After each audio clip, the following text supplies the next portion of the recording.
সবাই চায় যে আমি একজন ভালো মানুষ হব, সবাই আমাকে মান্য করবে, আমি সবার কাছে নজর কাড়া একজন শ্রেষ্ঠ ব্যক্তি হব। কিন্তু এটা অনেকেই ভাবে না যে সেটা কিভাবে হওয়া সম্ভব। আসসালামু আলাইকুম, আশা করি সবাই অনেক ভালো আছেন। আজকে আপনাদেরকে সুন্দর ব্যক্তিত্বের জন্য করণীয় 10টি টিপস সম্পর্কে নিয়ে বলবো। আশা করছি আপনাদের ভালো লাগবে এবং উপকারে আসবে। যদি ভালো লাগে তাহলে শেয়ার করবেন, লাইক করবেন, সাবস্ক্রাইব করে অবশ্যই পাশে থাকবেন।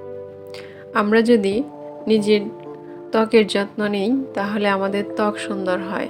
আমাদের যদি শরীর চর্চা করি তাহলে শরীর সুন্দর হয় এবং মনের চর্চা করলে মন সুন্দর হয়। এমনি ঠিক একইভাবে যদি নিজের ব্যক্তিত্বকে ঘষা মাজা করেন তাহলে নিজের ব্যক্তিত্বকে উজ্জ্বল করতে পারবেন। মানুষ কখনো তার নিজের ব্যক্তিত্ব নিয়ে জন্মগ্রহণ করে না। বাবা মায়ের যে ব্যক্তিত্ব তা থেকে সরাসরি ব্যক্তির কখনোই ব্যক্তিত্ব গড়ে তুলতে মানুষ কখনো তার নিজের ব্যক্তিত্ব নিয়ে জন্মগ্রহণ করে না। বয়সের সাথে সাথে সে তার পরিবার এবং তার আশেপাশের পরিবেশ থেকে তার ব্যক্তিত্ব অনেকটাই গড়ে তুলতে হয়। তাহলে এ কথা পরিষ্কার যে ব্যক্তিত্ব গড়ে তোলা কিংবা আপডেট করা অবশ্যই সম্ভব। 1 নম্বরে আপনাদেরকে বলবো, ব্যক্তিত্ব গঠনের 1 নম্বর দিকটা হচ্ছে মানুষকে কথা দিয়ে কথা রাখার চেষ্টা করা। কাউকে কথা দিলে বা প্রতিশ্রুতি দিলে অবশ্যই সেটা রাখার চেষ্টা করতে হবে। কাউকে কথা বা প্রতিশ্রুতি দিয়ে সেটা রাখার চেষ্টা করতে হবে। তুমি একজন মানুষকে কথা দিলে বা ভরসা দিলে যে তোমার কাজটা আমি করে দেব বা তোমার সাহায্য আমি করব, কিন্তু তুমি যদি তার কথা না রাখতে পারো তাহলে তোমার প্রতি সেই লোকটার বিশ্বাস চলে যাবে। আর যদি তুমি তার কথা রাখতে পারো এবং তাকে সাহায্য করো তাহলে দেখবে যে তোমার চোখে আরও বেশি বিশ্বাসী একজন ব্যক্তিত্বের অধিকারী হয়ে গেছো। অনেক বড় কিছু না, এটুকু পারলেই তুমি সবার থেকে আলাদা। সুন্দর ব্যক্তিত্ব গঠন করার জন্য প্রথম যে উপায়টা সেটা হচ্ছে মানুষকে কথা দিয়ে কথা রাখার চেষ্টা করা। কাউকে কথা বা প্রতিশ্রুতি দিয়ে সেটা রাখার চেষ্টা করতে হবে।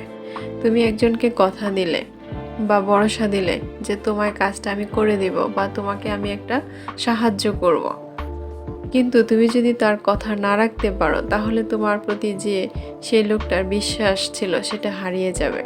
আর যদি তোমার কথা রাখতে পারো তাহলে তার কাছে তুমি একজন বিশ্বাসী একজন ব্যক্তিত্বের অধিকারী হয়ে যাবে।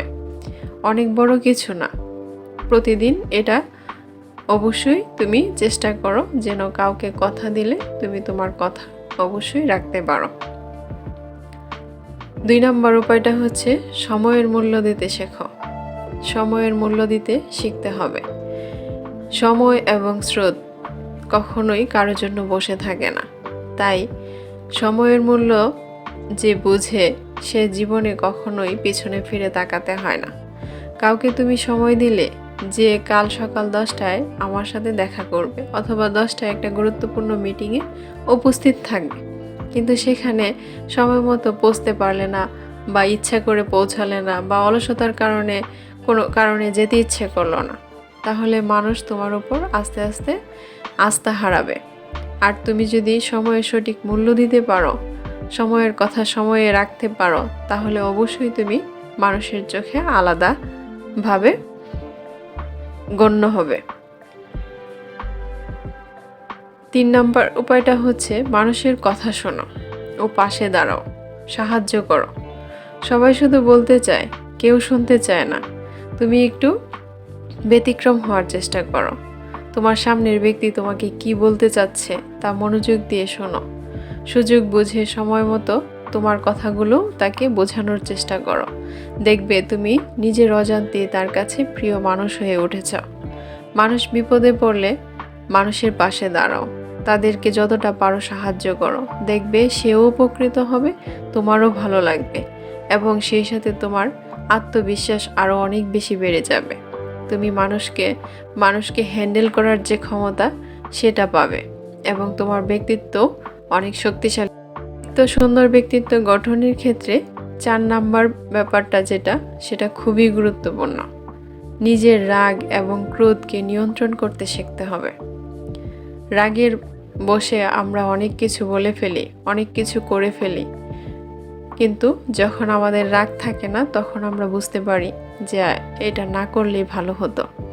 কিন্তু কথায় আছে, ভাবিয়া করিও কাজ, করিয়া ভাবিও না। মানুষের জীবনে এমন কতগুলো ঘটনা আসে যেখানে মানুষকে কন্ট্রোল নিজেকে করতে পারে না, কিন্তু একেবারে যে অসম্ভব সেটাও কিন্তু নয়। যে যত নিজের ক্রোধকে নিয়ন্ত্রণ করতে পারবে সে তত সুব্যক্তিত্বের অধিকারী হবে। এখন বলবো 5 নম্বর বিষয়টা। সুন্দর ব্যক্তিত্ব গঠনের ক্ষেত্রে 5 নম্বরের যে বিষয়টা আমরা রেখেছি সেটা হচ্ছে ছোট বড় সবাইকে তার যথাযথ মর্যাদা দেওয়া। ছোটদের ভালোবাসতে শিখতে হবে, বড়দেরকে শ্রদ্ধা করতে হবে। কেননা ভালোবাসার বদলেই কিন্তু ভালোবাসা পাওয়া যায়, শ্রদ্ধার বদলে পাওয়া যায় শ্রদ্ধা। তুমি যদি সবাইকে ভালোবাসো, শ্রদ্ধা করো, তাহলে দেখবে তোমাকেও সবাই শ্রদ্ধা এবং ভালোবাসার দৃষ্টিতে দেখবে। আর এটা সুন্দর ব্যক্তিত্বের একটা অলসতা বর্জন করো, পরিশ্রমী হতে হবে। অলসতা মানুষকে পেছনের দিকে টানে। আর মহাপুরুষগণ বলে গিয়েছেন, অলসতা হচ্ছে হারাম, আরাম হচ্ছে জীবনের হারাম। জীবনের সফলতা অর্জন করতে হলে তোমাকে অবশ্যই অলসতাকে বর্জন করে পরিশ্রমী হতে হবে। অন্যের প্রশংসা করতে শিখতে হবে। আমরা সবসময় মানুষের দোষ খুঁজে বেড়াই, সুযোগ পেলেই অভিযোগ সমালোচনা করতেই থাকি। কিন্তু মনে রাখবে, অভিযোগ বা সমালোচনা করে নিজেকে মহান বা সামনের ব্যক্তির পথ প্রদর্শক মনে করা যাবে না। কিন্তু সামনের ব্যক্তি তোমাকে মুখে কিছু না বললেও মনে মনে তোমার প্রতি বিরূপ একটা ধারণা তৈরি হবে, তোমাকে অপছন্দ করতে শুরু করবে। কিন্তু তুমি যদি তার প্রশংসা করো, তার সামনে কখন তুমি প্রিয় ব্যক্তি হয়ে উঠবে তুমি নিজেও বুঝতে পারবে না। তাই প্রাণ খুলে সবার প্রশংসা করতে শিখতে হবে। 8 নম্বরে যে আমাদের বিষয়টা আছে সেটা হচ্ছে সত্যি কথা বলা। যদি তুমি একজন আদর্শবান ব্যক্তিত্বের অধিকারী হতে চাও, তাহলে অবশ্যই সত্যবাদী হতে হবে। সত্যের কোনো বিকল্প নেই। তুমি যদি ভুলে কোনো অন্যায় কাজও করে থাকো, তাহলে তোমাকে মিথ্যের আশ্রয় না নিয়ে সত্যিটাই তুমি সুন্দরভাবে গুছিয়ে উপস্থাপন করতে পারো। মনে করো তুমি তোমার বন্ধুর কাছে কিছু লুকাচ্ছ, মিথ্যের আশ্রয় নিচ্ছ, কিন্তু সেটা যদি করো সাহস করে সত্যিটা বলে দিতে পারো, দেখবে তোমার নিজেকেই অনেকটা হালকা লাগবে, আর বন্ধু তোমাকে ক্ষমা করে দেবে এবং সেই জায়গাটা আরও বেশি শক্তিশালী হবে। সাথে সাথে তোমার প্রতি তোমার বন্ধুর বিশ্বাস কমার চেয়ে বরং আরও দ্বিগুণ বেড়ে যাবে। পোশাকের ব্যাপারে খেয়াল রাখতে হবে। পোশাক হচ্ছে ব্যক্তির ব্যক্তিত্বকে দারুণভাবে ফুটিয়ে তোলে। এমন কোনো পোশাক পরা যাবে না যেটা আমাকে না দেখে এমন কোনো পোশাক পরিধান করা যাবে না যেটা আমার ব্যক্তিত্বকে মানায় না। পোশাক হচ্ছে একজন ব্যক্তিকে সুন্দরভাবে ফুটিয়ে তোলে। তাই পোশাক পরিধানের ক্ষেত্রে অবশ্যই কিছু বিষয় মাথায় রাখতে হবে। পোশাক পরতে হবে স্থান কাল পাত্র ভেদে। পোশাক হবে মার্জিত রুচি, যাতে শালীনতা বজায় থাকে, গায়ে মানায় বা ভালো ফিট হয়, ভালো রঙের, যেটা আমার সাথে যায় সেটা আমাকে পরতে হবে। পোশাক যেন কখনোই তোমাকে ছাড়িয়ে না যায়, কেননা পোশাকের কাজ তোমাকে ফুটিয়ে তোলা, তা যেন তোমার চেহারাকে ম্লান না করে দেয়। পোশাকে অতিরিক্ত স্মার্টনেস দেখাতে যাওয়াটা একটু ভুল হবে। 10 নম্বরে যে বিষয়টা সেটা সুন্দর ব্যক্তিত্বের জন্য খুব খুব গুরুত্বপূর্ণ। কথা মানুষের ব্যবহার প্রকাশ করে।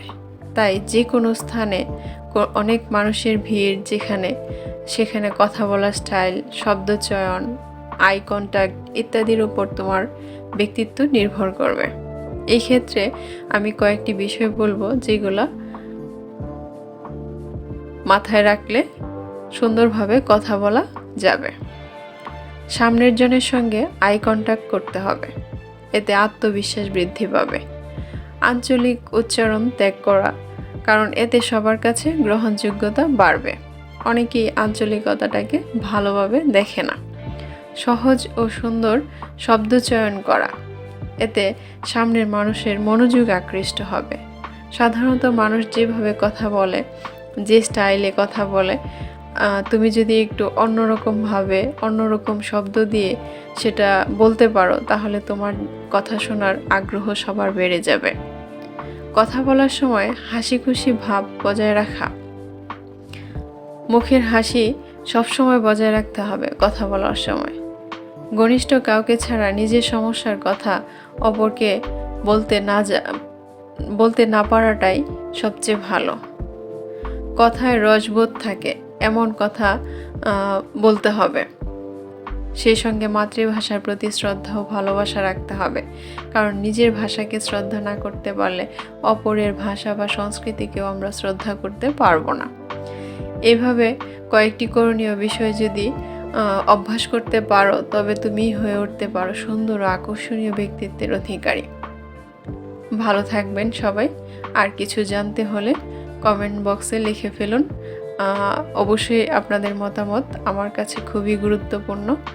আপনি আপনার মতামত দিয়ে জানাবেন যে আপনাদের কেমন লাগছে। সবাই অনেক ভালো থাকবেন, সুস্থ থাকবেন।